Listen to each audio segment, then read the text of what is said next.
Aleluia.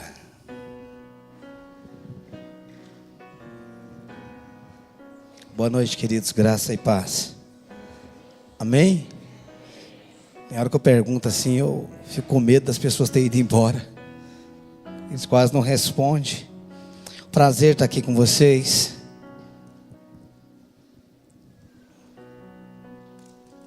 Legal, meu relógio está 5 minutos a menos do que esse. Eu vou pelo meu, eu tenho 5 minutos a mais. Muito bom estar aqui com vocês, nessa casa ministerial, crendo naquilo que Deus tem feito neste lugar. Não digo ontem e hoje, mas nesse tempo eu creio que Deus está fazendo algo. Eu creio que Deus está gestando algo na nossa nação. Sabe, queridos, é muito fácil nós fazermos parte das críticas. O difícil é nós fazermos parte da solução. Jesus falou que quem não é por mim é contra mim. Eu sempre falo na nossa igreja, quem não faz parte da solução está inserido no problema. Não tem parte neutra no reino. No reino não tem neutro, irmãos. Ou fazemos parte da solução, ou estamos inseridos no problema. Quem não é por mim é contra mim. Quem comigo não ajunta, espalha. Existem coisas que não tem meio termo. Então é importante nós decidirmos no que nós vamos crer, o que nós estamos crendo para a nossa nação. É muito fácil nós reclamarmos de tudo que está acontecendo, mas seria melhor se nós decidíssemos orar pelo Brasil. Às vezes nós recebemos notícias de pastores que estão fora do Brasil, gente da Alemanha, que estão dizendo, está acontecendo um avivamento no Brasil. Eu pergunto onde é que está o avivamento, mas eles acreditam que algo está acontecendo no Brasil. O mundo, alguns amigos meus estavam agora na Betel, no congresso que teve, e o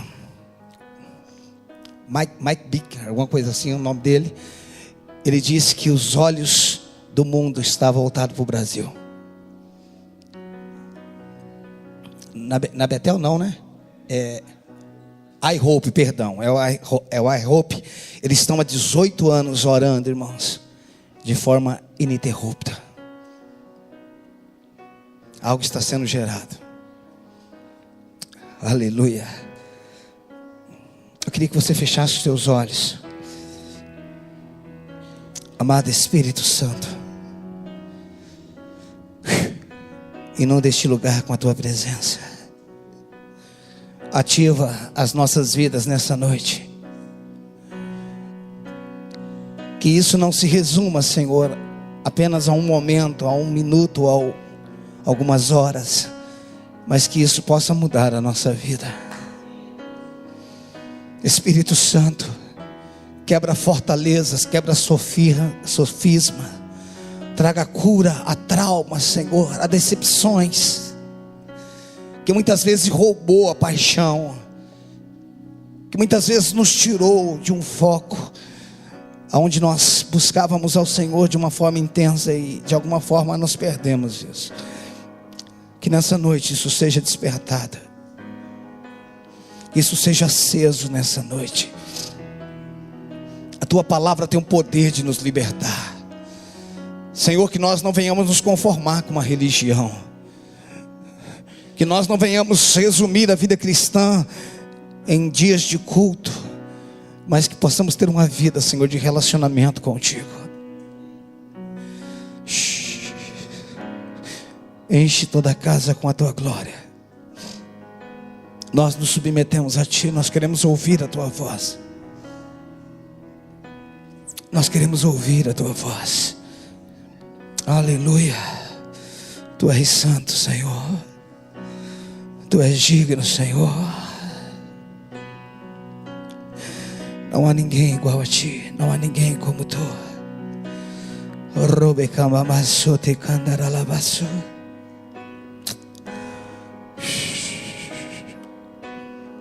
Toda a glória te pertence. Toca pessoas neste lugar. Aleluia. Abra a tua Bíblia comigo, queridos, em Lucas capítulo 10. Te amamos, Jesus.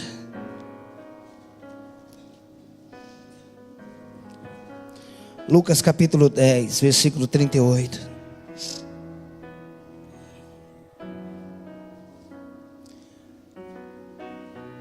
Enquanto você abre a sua Bíblia, escute uma coisa.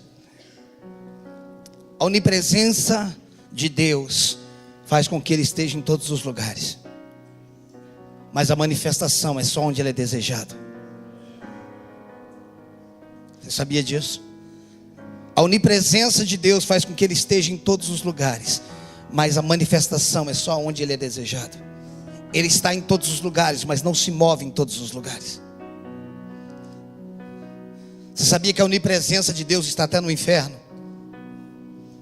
E a crise do diabo é que ele nunca conseguiu fazer uma reunião particular, porque Deus está ouvindo e vendo todas as coisas.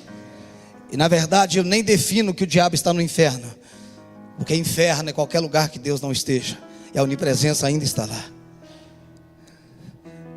Inferno para mim não é um lugar ruim. Inferno para mim é um lugar onde Deus não está, e mesmo que esse lugar seja confortável. Quando nós entendemos céu e inferno, que por mais que o lugar seja ruim, mas Deus está, esse lugar é o céu. Deus estava com José na cova, Deus estava com José na casa de Potifar, Deus estava com José na masmorra, e Deus estava com José no palácio. Qual foi o melhor lugar? Sabe o que eu tenho descoberto? Que bom não é o lugar, bom é a companhia.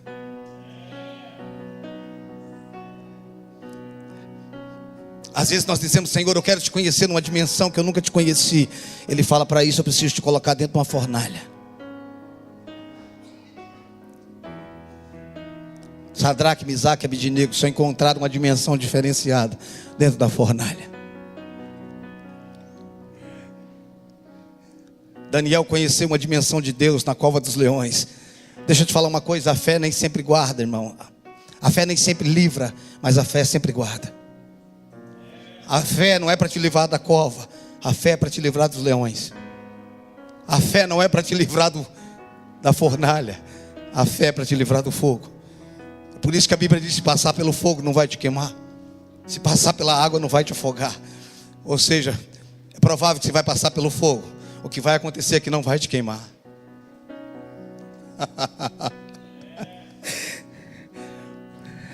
Tempo de brincar de casinha na igreja acabou, meu irmão. É tempo de jogar a chupeta fora e pegar a espada. Aleluia. Não é um evangelho para menina, é um evangelho para adultos. O evangelho que está entendendo que não importa o que eu tenha que passar, desde que o Senhor esteja comigo, eu passo por qualquer coisa. Não procure um lugar bom, procure um lugar certo, mesmo que esse lugar certo não seja bom. Tem lugar que é bom, mas não é certo, e tem lugar que é certo, mas não é bom. Então não fique com o que é bom, fique com o que é certo. A igreja não está procurando o lugar certo, ela está procurando um lugar bom. Aí ela vai para o lugar bom, mas ela não tem Deus. Escute, Anás e Caifás tinham o templo, tinha estrutura, mas Deus estava no deserto com João Batista.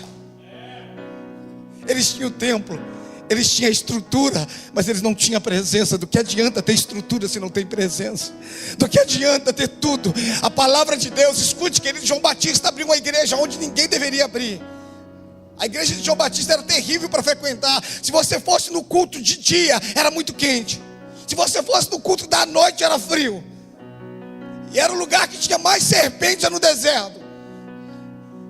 Não tinha programa de rádio, não tinha televisão, não tinha WhatsApp, não tinha Facebook, não tinha Instagram. E a multidão ia para lá. Sabe por quê? Porque Deus estava lá. Deus está trazendo um tempo no Brasil que o povo vai começar a procurar aonde Deus está. Aonde Deus está, não é mais um lugar bom. Eu não estou procurando um lugar onde as cadeiras são almofadadas. Eu não estou procurando um lugar onde é confortável. Eu estou procurando um lugar onde Deus está. Aleluia. E Ele não está, querido, se manifestando em todos os lugares. Ele está em todos os lugares. Eu vou fazer uma faixa na minha igreja com essa frase: a onipresença faz com que Ele esteja em todos os lugares, mas a manifestação é só onde Ele é desejado.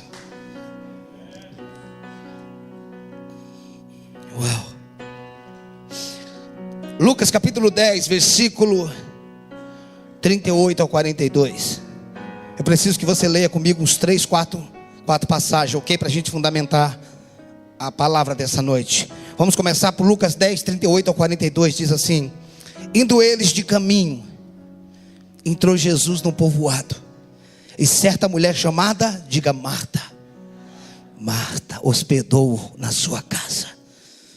Tinha ela uma irmã chamada Maria, e essa quedava-se assentada aos pés do Senhor, a ouvir-lhes os ensinamentos.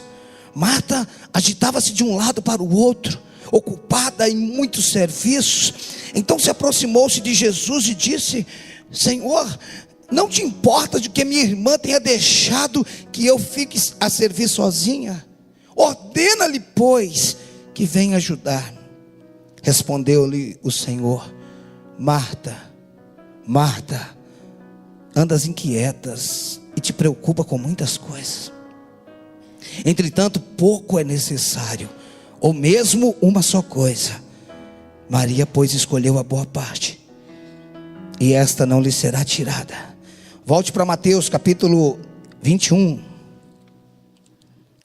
Mateus 21,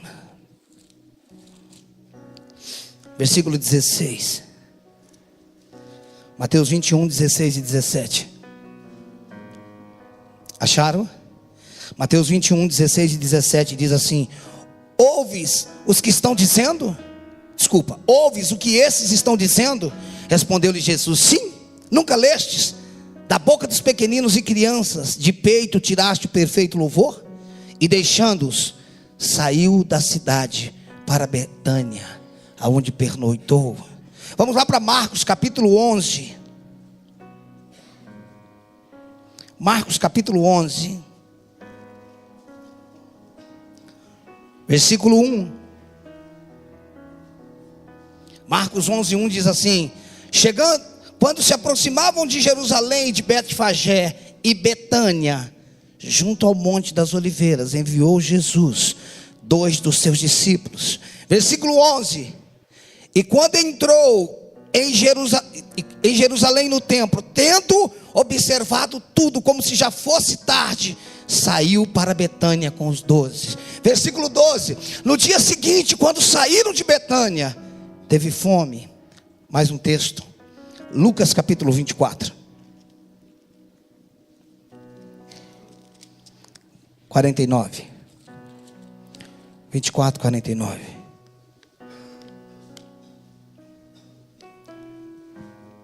Lucas 24, 49 até o 51 diz assim: eis que envio sobre vós a promessa do meu Pai. Permanecei, pois, na cidade, até que do alto sejais revestido de poder. Então os levou para Betânia, e erguendo as mãos os abençoou. E aconteceu que, enquanto os abençoava, ia se retirando deles, sendo elevado ao céu. Queridos, nós lemos aqui 4 passagens de um lugar chamado Betânia. Betânia era uma aldeia que ficava a 3 quilômetros de Jerusalém. E no decorrer do ministério de Jesus, ele começou a ser atraído por Betânia, por esse lugar chamado Betânia. O Novo Testamento, ele deve falar pelo menos 7 vezes sobre Jesus indo para Betânia. Em Betânia tinha uma família de 3 irmãos. Essa família não fala nem do pai nem da mãe, mas fala de Marta, que era mais velha, fala da Maria, que era do meio, e fala de Lázaro, que era o caçula. Esses eram os 3 irmãos que viviam naquela casa. Não tinha pai, não tinha mãe, e eles viviam naquela aldeia.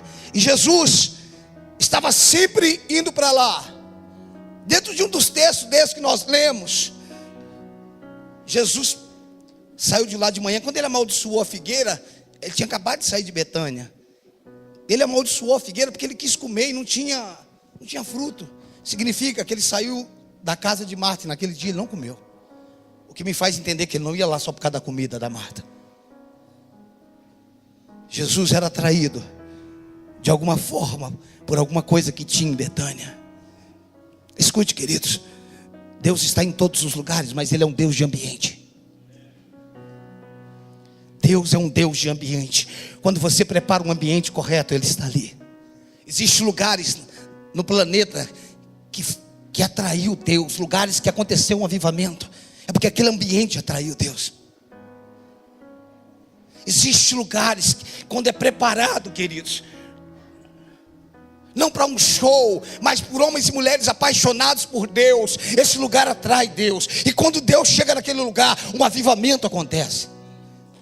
O avivamento da Argentina aconteceu, ou começou, ao fim de uma aula de evangelismo. O professor estava dando aula de evangelismo, e quando terminou ele falou: vamos orar por esse assunto que nós acabamos de estudar. E eles começaram a orar. Foi uma oração rápida, durou 30 dias. Uma oração de final de aula, que poderia ter demorado 1 minuto, demorou 30 dias. Ao cabo de 30 dias, em alguns lugares onde eles estavam de joelhos, tinha uma poça de lágrimas. Daquele lugar surgiu um avivamento. Eu amo tudo sobre avivamento, irmãos. Eu não leio de forma histórica, simplesmente eu leio como princípio, porque se Ele fez, Ele faz. Eu nunca pensei tanto, irmãos, no avivamento como eu tenho pensado nesses dias. A questão é que nós precisamos gerar um ambiente para que Ele seja Deus, aonde a vontade dEle prevaleça acima da nossa, aonde os nossos cultos não movam a Deus, mas o Deus nos mova. Nós precisamos de uma igreja onde ela não peça para Deus abençoar os seus projetos, mas ela vai orar para saber o que Deus está abençoando, e ela quer fazer parte daquilo.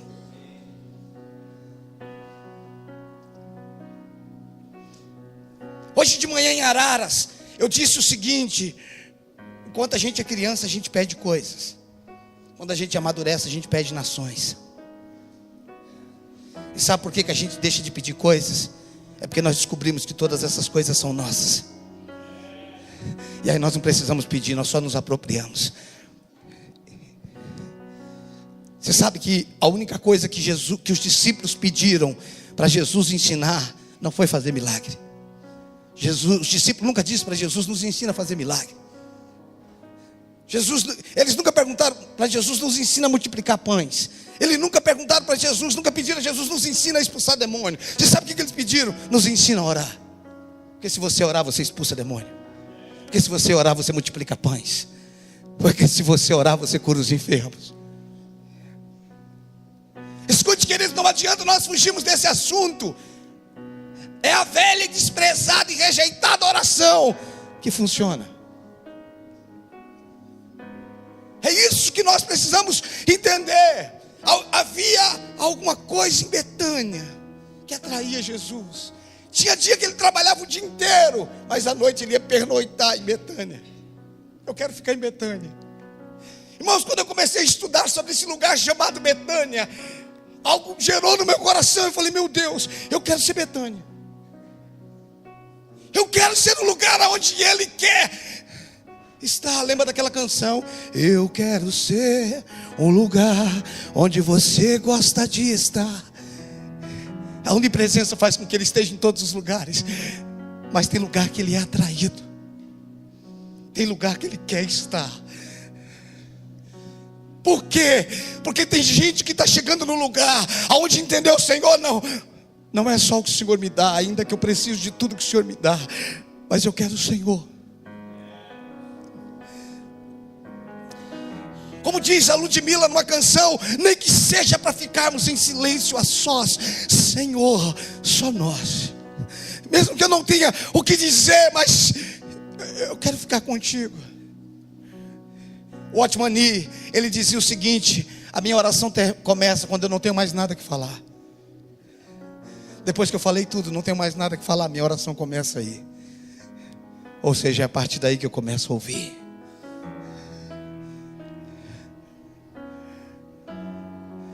Quando você começa a se relacionar com Ele, quando você começa a capturar o coração de Deus,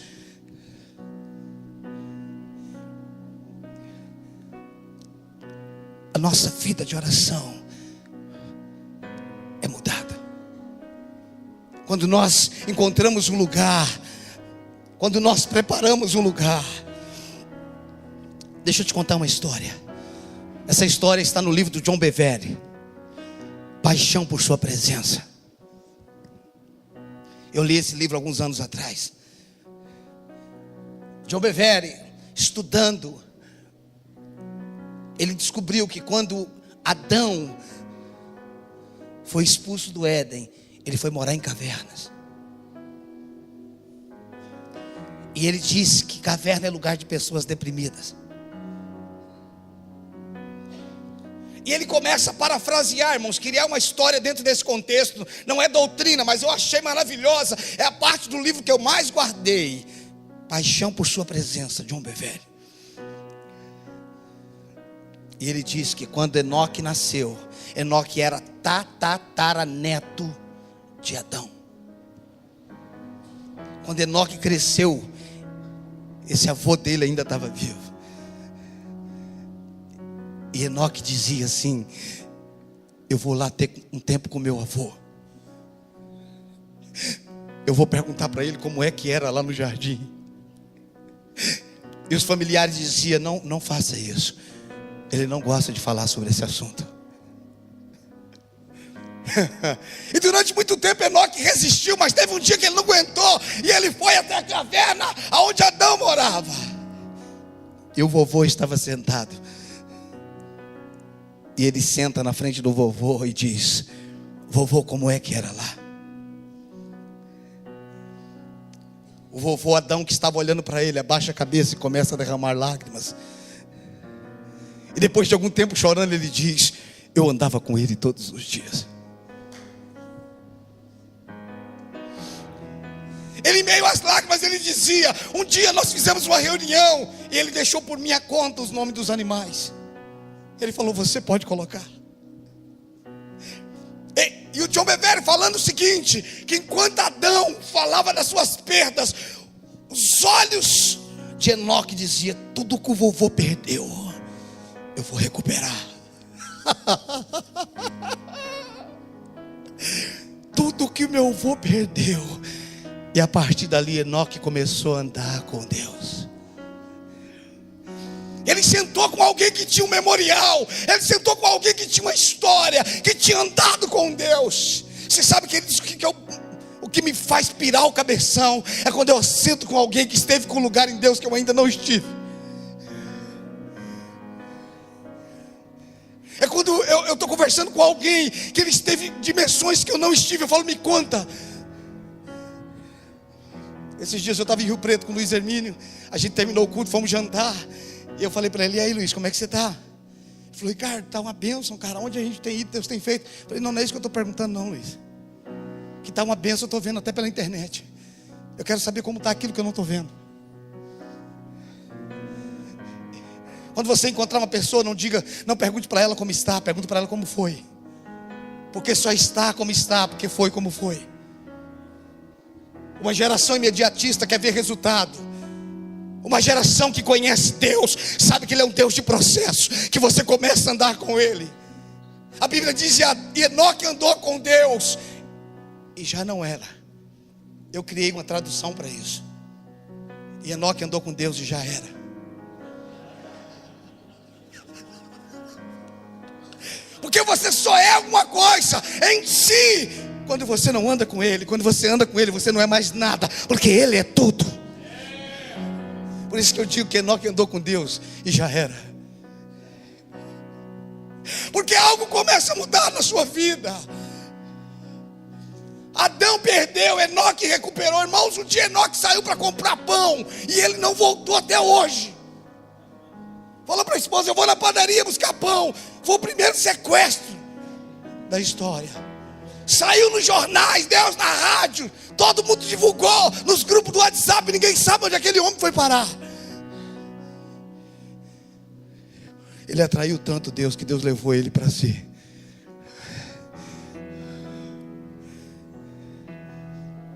existe um lugar mais intenso do que o que você tem vivido.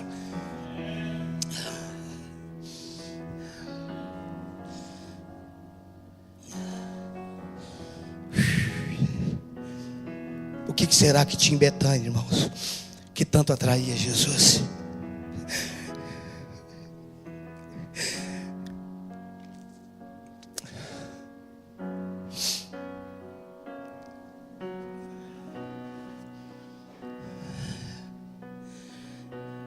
Lázaro era o mais novo, e Lázaro o amava.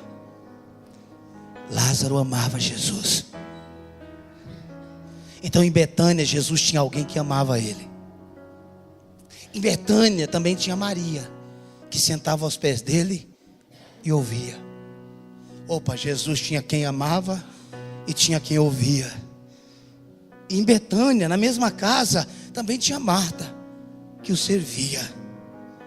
Então o que atraía Jesus para Betânia era Lázaro, Maria e Marta.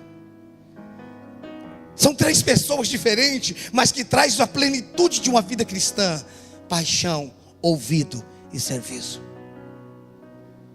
O que atraía Jesus para Betânia? É porque Lázaro o amava e ele queria estar lá porque Lázaro amava ele.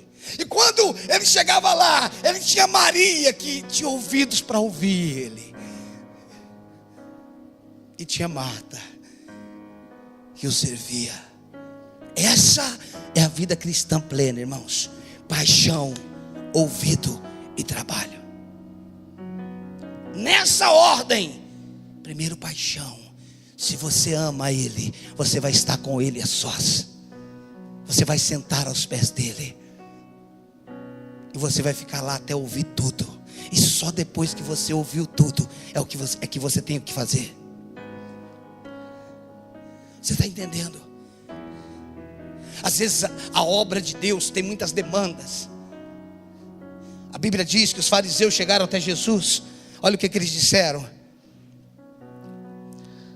João capítulo 6.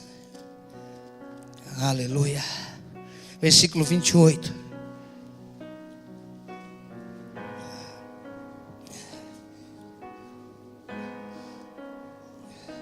João 6, 28, acharam? 28 e 29 diz assim: dirigiram-se, pois, a ele, perguntando: o que faremos para realizar as obras de Deus? Está no plural. Eles perguntam para Jesus: o que é que nós faremos para realizar as obras de Deus? No plural. Veja a resposta que Jesus deu no singular. Respondeu-lhe Jesus: a obra. Tipo assim, não tem as obras, não tem pluralidade nas obras. Há diversidade de dons, mas a obra é uma só. A obra de Deus é esta. Não tem. O que faremos para realizar as obras? Ele falou: não tem obras. A obra de Deus é essa: que creais naquele que por ele foi enviado. Não tem muita coisa a fazer, irmãos. Só tem uma coisa só. Você sabe por que nós estamos nos frustrando na obra? Porque nós não ouvimos todo o recado. Quando você estuda sobre Marta, você vê que Marta também sentou para ouvir. Ela só não ficou ouvindo até o final, porque ela viu que estava dando a hora do almoço e alguém tinha que fazer alguma coisa. Queridos, a obra de Deus não se faz com as mãos. A obra de Deus começa nos ouvidos. Quando você estuda sobre os elefantes da África, você descobre algo muito singular nesses elefantes. Eles são bichos que têm patas pequenas e ouvidos grandes. Nosso problema é que nós temos pé grande e ouvido pequeno. Se você tiver pé maior do que o seu ouvido, você vai andar mais do que você ouve. Mas se você tiver ouvido maior do que o pé, você vai ouvir mais do que você anda. Nosso problema é que nós temos um ouvido pequeno e nós não temos ouvido, e aí estamos deduzindo que Deus quer que nós façamos alguma coisa.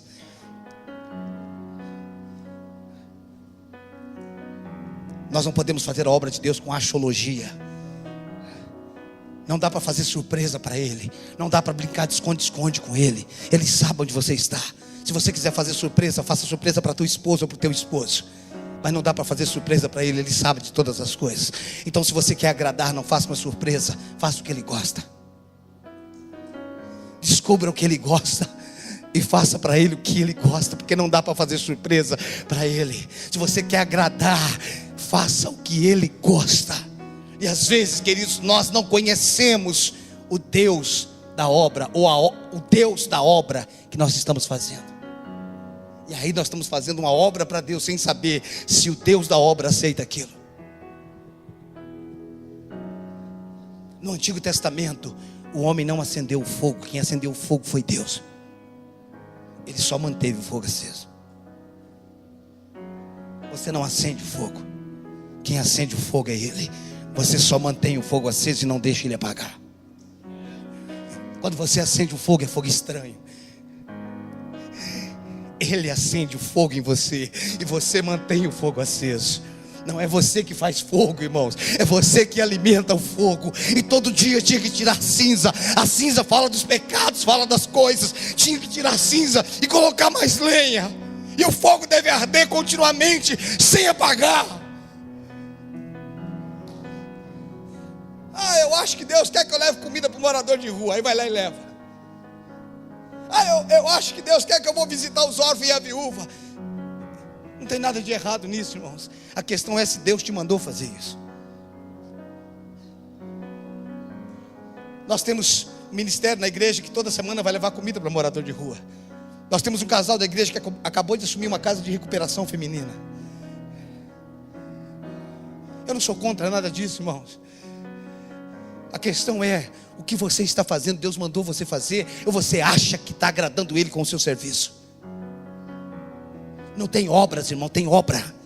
E a obra começa nele. Só é para Ele o que veio dele. O que não veio dele não é para Ele. Por isso que a Bíblia diz, dele, por Ele e para Ele são todas as coisas. Dele, por Ele e para Ele são todas as coisas. O que é para Ele começou nele. Eu acho que Deus quer isso. Não, a obra de Deus não tem eu acho. Você nunca vai encontrar um profeta na Bíblia dizendo eu acho. Não tem eu acho, irmãos. Ou é ou não é.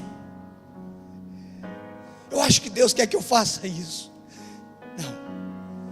Nós precisamos o amar. Nós precisamos amá-lo. Entrar para o lugar. Você está entendendo? E aonde nós possamos ouvi-lo. E não me importe quanto tempo demore, mas eu quero ouvir todas as instruções. O que o Senhor quer fazer? Qual é a minha participação nisso? Aonde foi que Moisés recebeu a visão do tabernáculo? No monte. E Deus diz para ele, olha, tome cuidado de fazer tudo conforme foi te mostrado no monte. Aí você continua, você vê Moisés descendo do monte. Você pergunta para mim, o que é que Moisés fez no tabernáculo? Qual foi a parte que Moisés fez? Alguém sabe? Nenhuma. Deus deu a visão para ele, mas ele não fez nada. Deus dá a visão para um, irmão, e coloca o outro para fazer a visão que Deus deu para o outro. Moisés não sabia fazer nada que Deus tinha mandado ele fazer, mas a visão estava com ele. Então quando alguém queria fazer a mesa, ia para Moisés e perguntava, qual é o tamanho da mesa mesmo, Moisés? Você não é obrigado a saber fazer o que Deus te mandou. Você só não pode esquecer o que Ele te mandou. Quando Deus te dá uma visão, Ele coloca pessoas do teu lado para desenvolver. Se você diz que a visão veio de Deus, mas você não tem pessoas à sua volta, questione se essa visão veio de Deus. Você está entendendo isso? Uma visão de Deus tem dois aspectos: desperta inimigo, atrai amigos e desperta inimigos. Toda visão de Deus tem essas duas características. As coisas não estão indo, as coisas não estão certas, irmão, porque está indo tudo bem. As coisas estão certas porque o diabo está se levantando. Você está entendendo isso? Se você está querendo fazer alguma coisa para Deus, achando que não vai encontrar revés, que não vai ter problema, você não sabe o que é a obra de Deus. Só que homens que foram levantados por Deus nunca temeram o diabo, porque eles descobriram quem são. Você está entendendo isso? A obra de Deus começa em Deus. A questão é que a igreja tem feito muito e tem tido poucos resultados, porque é fruto das obras das suas mãos e não de uma revelação. O que nós precisamos é de uma revelação, porque a revelação tem poder, irmãos. Nós não compramos Deus com obras, nós atraímos Deus por entrega. Quando o nosso coração se entrega a Ele, quando Ele percebe que você está o querendo acima de todas as coisas, aí você o atrai. Quando a nossa vida devocional, ela deixa de ser uma reza,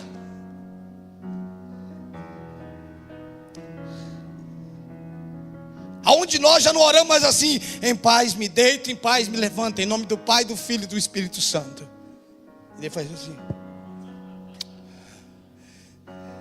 Isso é reza, irmãos. O que precisa é queimar o nosso coração.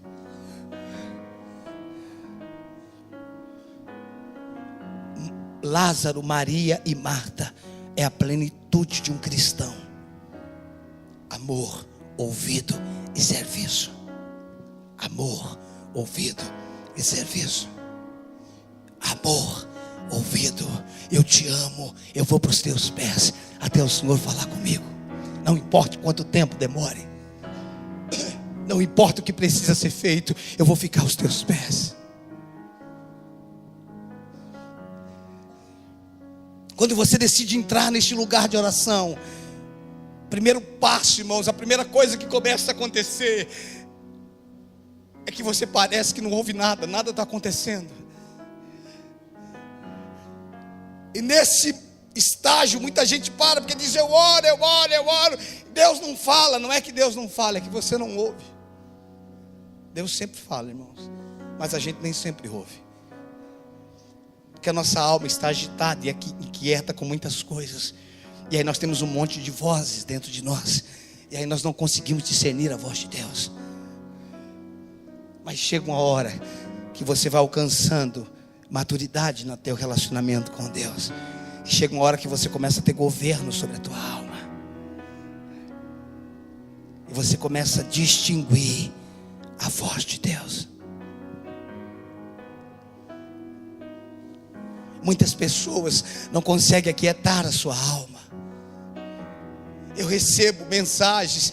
Semana passada eu recebi uma mensagem: pastor, eu não consigo ouvir Deus. Por quê? Porque a alma está agitada, queridos. A alma, a nossa geração é a geração que mais teve informação até hoje. Antigamente, quando o bebê nascia, se fazia chá de bebê, culto do bebê, e dava uma Bíblia para ele. Hoje nasce e dá um iPad.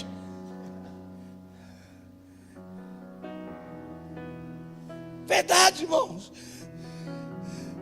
Você lembra que antigamente as crianças demoravam uns dias para abrir os olhos? Era assim, irmãos. Hoje ele nasce, irmão, quando o médico bate, ele olha para a cara feia para o médico. O negócio evoluiu, as coisas estão diferentes. É geração com muita informação. Eu não me lembro a informação exata, mas Augusto Cury diz que uma criança de 10 anos, se eu não me engano, recebeu mais informação do que o imperador romano. Se por um lado isso é bom, por outro lado isso é ruim, porque a gente parece que está brincando com Deus para ver o que Ele gosta. Deixa eu fazer isso para ver se Ele gosta, deixa eu fazer aquilo para ver se Ele gosta, e a gente fica tentando. Quando você se relaciona com Ele, as tentativas acabam. Nós não fomos chamados para tentar, nós fomos chamados para agradar a Ele. Quando nós o conhecemos, igreja, pelo amor de Deus, é muito mais do que frequentar uma igreja, é um relacionamento. Jesus tinha trabalhado o dia inteiro, E aí perguntaram para ele: você vai dormir aonde? Ele falou: vou para Betânia. Mas mestre, você vai voltar para cá amanhã cedo, é 3 quilômetros andando daqui lá. Ele falou: mas eu quero ir para lá.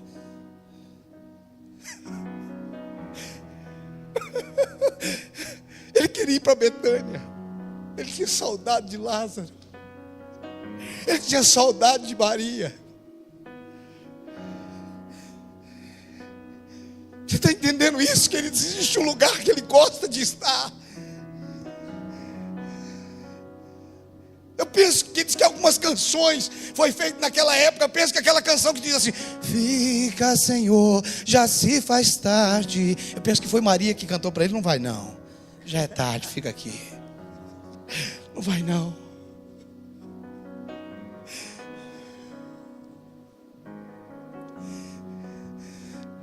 Talvez você está olhando e falando: esse louco, esse cara, ele está fora. É que eu descobri um lugar em Deus que é melhor do que qualquer coisa que você possa imaginar.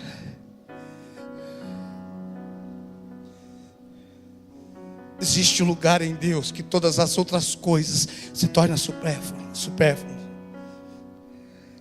Esse é um lugar de plenitude. Esse é um lugar que você começou a conhecer o teu Criador, o teu Pai.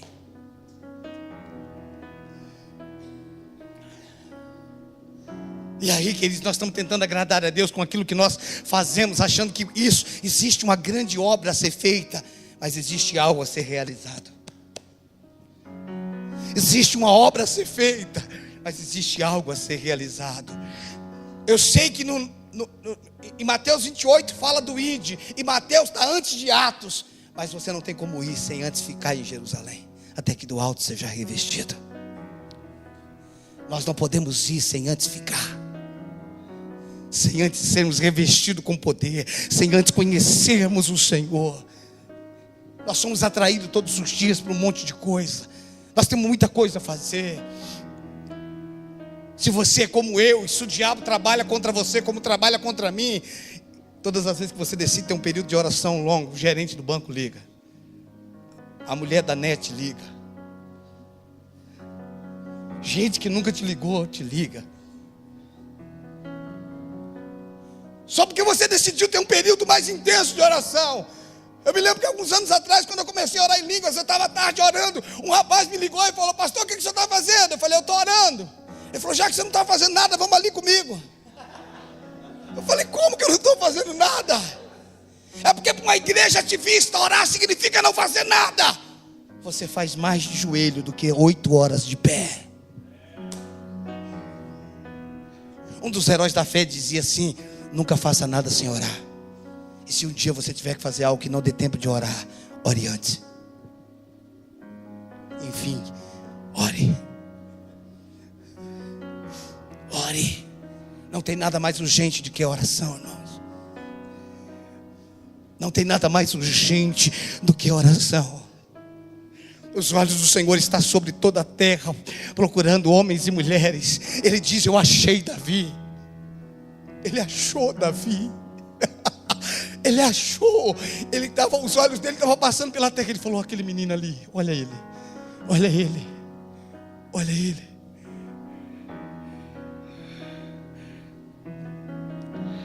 Durante muito tempo eu estive em crise sobre aquele texto que diz: muitos são chamados e poucos escolhidos. Eu pensava: não é justo. E se ele só me chamou e não me escolheu, e se eu quero ser escolhido? Não é justo isso. Porque ele disse: muitos são chamados, poucos escolhidos. Quem vai escolher aos olhos dele é ele mesmo. Eu falei: mas se ele só me escolheu, se ele só me chamou e não me escolheu, e eu quero ser escolhido? E aí eu ficava pensando: se ele me chamou, mas não me escolheu. Eu descobri, irmãos, que muitos são chamados e poucos escolhidos. Ele só escolhe aqueles que responderam ao chamado.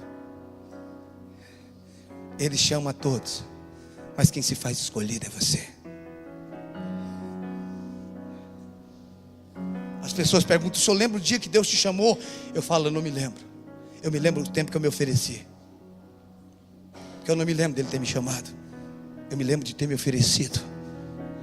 Eu colocava uma fita cassete do Ronquinoli, antiga, quando ele dizia que ele entrou numa igreja nos Estados Unidos durante o dia. Não tinha ninguém dentro da igreja. Ele sentou no piano E ele diz que naquele dia ele tocou para o maior auditório. E ele cantava: se o Senhor usa qualquer coisa, eis-me aqui. E eu ficava de madrugada assistindo aquela fita. Se o Senhor usa qualquer coisa, eis-me aqui. Escuta, queridos, Deus determina a comida, mas Ele não determina a fome. Você vai comer o tanto que você quiser. Sabe o que Ele diz? Eu não derramo o meu espírito sobre medida. Ou seja, você vai ter o tanto que você quiser. Você está entendendo isso? Ele determina a comida. O evangelho é uma mesa farta, mas você come o tanto que você quiser. Ministério se nasce com ele. Dimensão não. Eu não posso dizer assim: eu vou orar para me tornar um apóstolo. Não. Eu vou orar para me tornar um profeta. Não. Ministério você nasce, mas dimensão você determina. Eu não estou falando de sucesso, irmãos. Eu estou falando de dimensão. Quantos apóstolos foram transladados, irmãos? Quantos apóstolos viram o céu aberto e viu o Senhor assentado? Eu não me lembro de nenhum agora, mas Estevão e Filipe viram, e eles eram diácono. O que faz a diferença não é o título, é o relacionamento. O que faz a diferença não é o título. Tem gente que diz: o dia que eu me tornar apóstolo. Não, isso é besteira, irmãos. O que vai fazer a diferença não é o título, é a dimensão, é o relacionamento que você tem com Ele. É o nível de entrega. Às vezes, queridos, eu chego em casa 11h pouca da noite. Acabei de descer em Guarulhos. Um dos meus pastores foi me pegar. Eu chego em casa, tomo um banho. Às vezes nem quero jantar, deito. 1h30 depois eu estou levantando da cama. A André diz: para onde você vai? Eu falo: eu vou ali só um pouquinho. Só vou dar uma cheirada nele, eu já volto. Ela fala: amor, você acabou de chegar. Você está cansado? Eu falo: não, mas é só um pouquinho.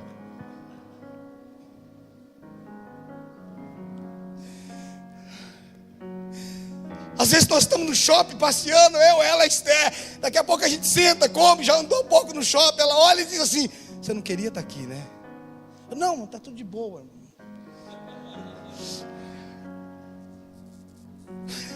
É que parece que eu estou ouvindo a voz dele me chamando. Vamos lá ficar comigo um pouquinho.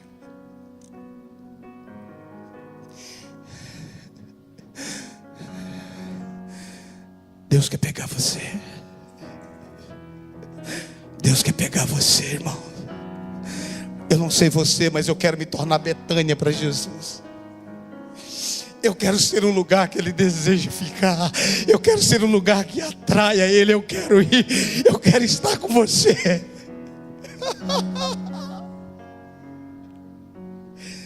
Eu quero estar com você.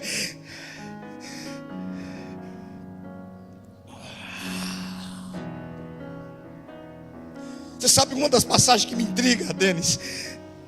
Uma das passagens que me intriga, cara, é Zaqueu.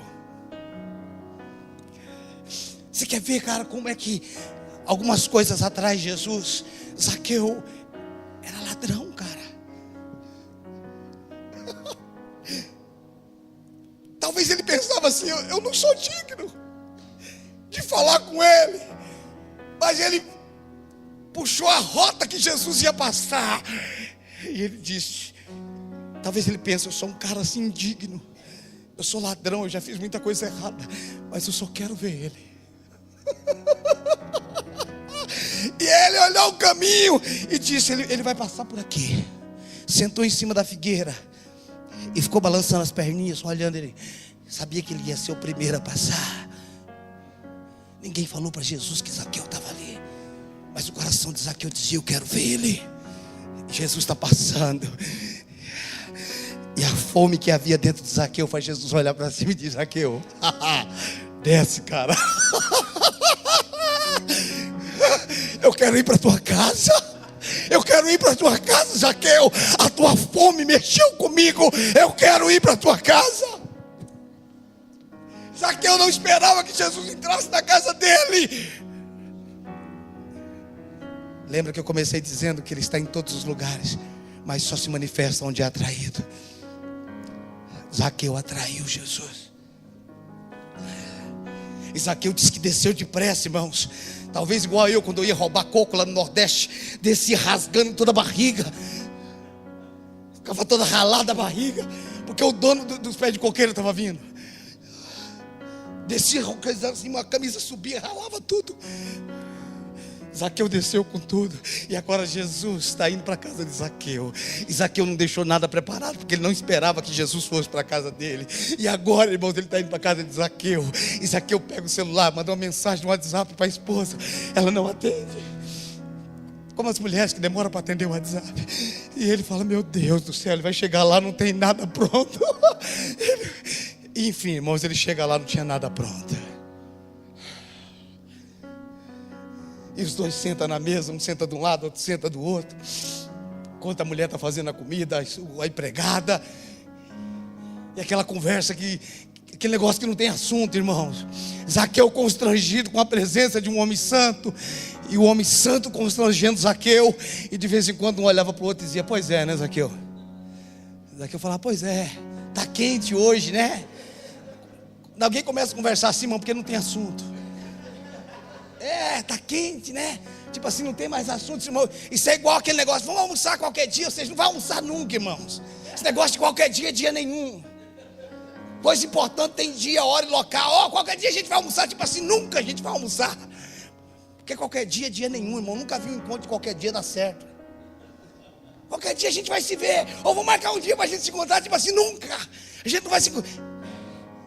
Qualquer dia quando, cara? Já fala logo assim, quando? Semana que vem, dá para você dar? É assim que marca, irmão. Zaqueu está ali olhando para Jesus. Então, Jesus, pois é, né? E a presença de Jesus na casa de Zaqueu, aquele negócio foi tomando o ambiente. A glória de Jesus, a presença de onde ele entrava. E Zaqueu chegou uma hora que ele não aguenta. Ele diz: eu não aguento mais. Se eu tenho roubado alguém, eu vou devolver.